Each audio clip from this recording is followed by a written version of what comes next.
डर सबको लगता है। सर्दियों की बात है। सुबह के 4 बज रहे थे। जयपुर की एक बारात अलवर से लौट रही थी। ठंडी हवाओं ने बस और गाड़ियों को घेर रखा था।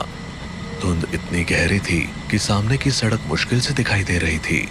दूल्हे अजय की अर्टिगा कार में उसकी माँ चित्रा, दुल्हन रीमा, बहन सोनल, दोस्त विक्रम और रोहित के साथ ड्राइवर भी था।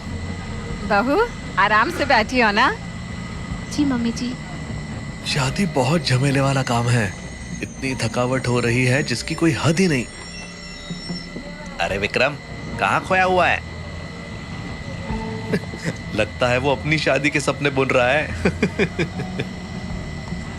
अरे नहीं यार, मैं तो बस बाहर देख रहा था कि कितना अंधेरा है, कैसा डरावना माहौल लग रहा है। ऐसे में किसी को इस रास्ते पर अकेले पैदल चलना पड़ेगा तो क्या होगा? अरे भैया क्यों डरा रहे हो? ऐसी बातें ना करो ना। सच में ये सब मत कहिए, यहाँ का माहौल वैसे ही डरावना है। ऊपर से इतनी ठंड है कि हड्डियाँ कांप रही है और तुम होके डराने की बातें कर रहे हो। हाँ ठीक है, अब नहीं कहूंगा। I am very very sorry. जैसे जैसे गाड़ी आगे बढ़ रही थी, अंधेरा गहराता जा रहा था। ठंडी सर्दियों की हवा खिड़कियों से अंदर घुस रही थी और हर कोई अपनी अपनी जगह पर दुबक कर बैठा था। इस बीच उन लोगों को पता ही नहीं चला कि ड्राइवर ने एक गलत मोड़ ले लिया है। कुछ ही देर बाद एक सुनसान जगह पर कार अचानक रुक गई। यहाँ गाड़ी क्यों रोक दी? गाड़ी रोकी नहीं है, अपने आप रुक गई है। लेकिन ये जगह कौन सी है?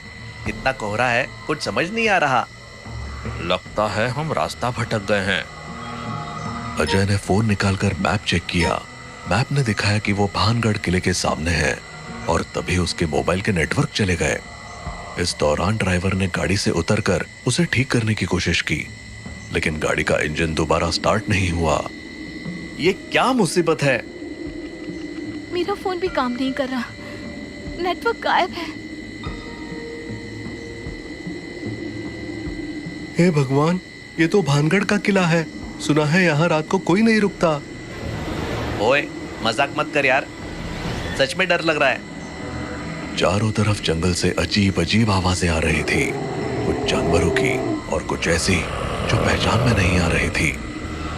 अजय और विक्रम ने गाड़ी ठीक करने की बहुत कोशिश की, लेकिन सब बेकार था। लगता है हमें यहीं रुकना पड़ेगा। अभी सुबह होने तक 2-3 घंटे हैं, उसके बाद ही कुछ हो पाएगा अब। लेकिन ये आवाजें, ये तो और डरावनी होती जा रही है। मुझे बहुत डर लग रहा है। क्यों ना किले के अंदर चलते हैं, शायद वहां ज्यादा सुरक्षित हो। नहीं, ये भानगढ़ का किला है, ये भूतिया है। आप लोगों को मालूम नहीं है क्या? वो सब कहानियां हैं, असल में यहाँ ऐसा कभी कुछ नहीं हुआ है। हाँ विक्रम सही कह रहा है। चलो सब लोग अंदर चलो, यहाँ जंगली जानवरों का खतरा है। जी अंदर चलिए, भूत हो ना हो लेकिन जानवर जरूर हैं। वो लोग उसकी बात मानने को तैयार ही नहीं थे, पर तभी कहीं दूर से भेड़िए की आवाज आई और सब फौरन अंदर पहुंच गए। किले का माहौल बिल्कुल सुनसान और डरावना था। दीवारों पर उगी झाड़ियां और मकड़ी के जाले उसे और भूतिया बना रहे थे। वो लोग अभी अंदर पहुंचे ही थे कि एक तरफ से चमगादड़ों का झुंड उड़ा। सबका दिल दहल गया। हे भगवान, मेरी जान निकल जाएगी। हिम्मत रखो बहू, बस कुछ घंटे की बात है। मुझे लग रहा है कि कोई हमें देख रहा है। पागल मत बनो, यहाँ कोई नहीं है। सबने किले के एक कोने में जगह बनाई और बैठ गए। ठंड बढ़ती जा रही थी और डर का माहौल गहराता जा रहा था। तभी सोनल ने एक बार फिर कहा, सच में किसी ने मुझे देखा, मैंने उसकी आंखें महसूस की। इस बार सब चुप हो गए। तभी पास की दीवार से एक अजीब सी खरोच की आवाज आई। ये क्या था? शायद कोई जानवर होगा। तभी दीवार पर एक परछाई दौड़ती हुई दिखाई दी। वो क्या था? सबने पलट कर देखा, लेकिन कुछ नजर नहीं आया। किले के अंधेरे में हर कोना और भी भयानक लगने लगा। तभी अचानक सोनल जोर से चिल्लाई, वो देखो क्या है। सब इकट्ठे होकर खड़े हो गए। विक्रम ने अपनी टॉर्च निकाली और चारों तरफ रोशनी डालनी शुरू कर दी, पर वहां कुछ नहीं था। वो वापस आराम से बैठ गया। किले के अंदर अंधेरा गहराता जा रहा था। ठंडी हवा की सहरन हड्डियों तक पहुंच रही थी।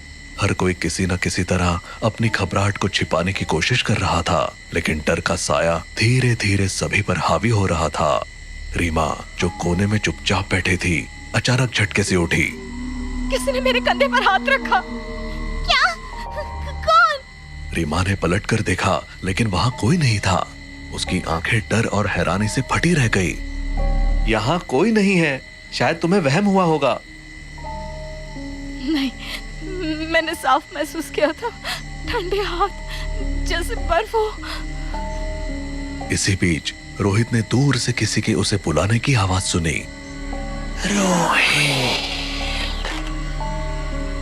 तुम लोगों ने वो सुना? किसी ने मेरा नाम लिया। कौन? मुझे नहीं पता, लेकिन उस दीवार के पीछे से आवाज आ रही है। हाँ, आवाज तो आई, मैंने भी सुनी। सभी दीवार की तरफ देखने लगे। वहां कोई नहीं था, लेकिन आवाज फिर आई, इस बार और करीब से। रोहित! ये क्या हो रहा है? विक्रम, जो अब तक खुद को शांत रखने की कोशिश कर रहा था, उसे अंधेरे में एक परछाई झांकती हुई दिखाई दी। वो परछाई हर कुछ सेकंड में दिखती और गायब हो जाती।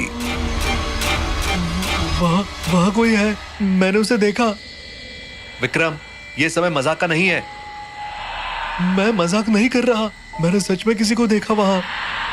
सभी ने डर के मारे एक दूसरे को कसकर पकड़ लिया। अब सबको लगने लगा कि उनसे बहुत बड़ी गलती हो गई है। हमसे गलती हो गई जो यहाँ आ गए, हमें तुरंत यहाँ से निकलना चाहिए।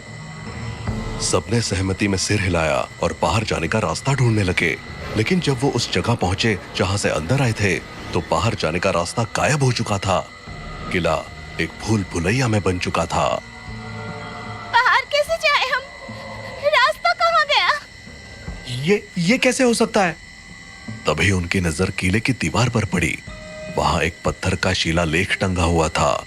उस पर लिखा था, यहाँ राजकुमारी रत्नावती का वास था, जिसे उसकी शादी वाले दिन छल से मारा गया था। उसकी आत्मा आज भी यहाँ भटकती है। ये क्या है? क्या ये सच है? यहाँ कुछ भी हो सकता है। तभी एक भारी कदमों की आवाज आने लगी, जैसे कोई लोहे की चप्पल पहनकर चल रहा हो। ये आवाज कहाँ से आ रही है? दीवार के पीछे से एक परछाई उभरी। सभी ने देखा कि एक सुंदर स्त्री सामने खड़ी थी। उसके लंबे बाल और सफेद कपड़े हवा में लहरा रहे थे। उसकी आंखों में गुस्सा भरा हुआ था। तुम लोग मेरी जगह क्यों आए? ये किला मेरा है। सबके रोंगटे खड़े हो गए। रीमा डर के मारे चीख पड़ी। ये कौन है? लगता है ये वही राजकुमारी की आत्मा है। हे भगवान, हमें बचा ले। सोनल के इतना कहते ही वो सुंदर राजकुमारी एक भयानक चुड़ैल में बदल गई और अपनी उंगली अजय की ओर उठाकर गुस्से में बोली, तुम मेरे हो, ये लड़की मेरी जगह नहीं ले सकती। उसे छोड़ दो, वरना मैं सबको खत्म कर दूंगी। अजय ने रीमा को कसकर पकड़ लिया। सभी डर के मारे कांप रहे थे। अजय कुछ करो, मुझे बहुत डर लग रहा है। मैं शादी तुझसे करूंगी, वरना यहाँ से कोई जिंदा नहीं जाएगा। राजकुमारी ने एक चीख मारी और अचानक दीवारें हिलने लगी। उसकी भयानक चीख ने पूरे किले को हिला दिया था। अचानक ड्राइवर हवा में उठ गया। बचाओ, मुझे नीचे उतारो। लेकिन राजकुमारी ने उसे जोर से दीवार पर फेंक दिया। उसकी गर्दन टूट चुकी थी और वो वहीं मर गया। खून दीवार पर फैलने लगा। सब पूरी तरह चीख रहे थे और तभी रोहित को महसूस हुआ कि कोई उसे खींच रहा है। कोई मुझे पकड़ रहा है। अजय, बचाओ। लेकिन वो दीवार के पार खींचता चला गया और अचानक गायब हो गया। उसकी चीखें किले में गूंजती रही और फिर एक भयानक सन्नाटा छा गया। अब विक्रम को ऐसा महसूस हुआ जैसे कोई उसके सीने पर भारी पत्थर रख रहा हो। मुझे सांस नहीं आ रही, कोई मुझे बचाओ। वो दर्द से तड़पते हुए नीचे गिर पड़ा। उसकी आंखें लाल हो गई और कुछ ही पलों में उसकी सांसें थम गई। भगवान के लिए हमें छोड़ दो।